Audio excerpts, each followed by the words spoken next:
Hey everybody, today is the last day this rusted piece of junk's in the shop. I was able to get all the rest of the parts off of this thing that I wanted. It's not going away just in case I missed something, but the front end, the suspension, torsion bars, all the cool stuff that I wanted to save off of this has been pulled off. Can't say it didn't happen with a lot of blood and stupid moves that I did today. I know I'm gonna feel it tomorrow. You'll have to watch the video. I'll do it in slow-mo from whenever things gave way sooner than I thought they would, and I hit the ground pretty hard. But without any further ado, thanks for watching.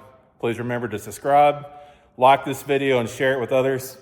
Give me comments on what you liked about it, what you thought was stupid. And there's plenty of stupid in this video. I absolutely guarantee there's something stupid that you can laugh about. So anyways, here we go. Thanks.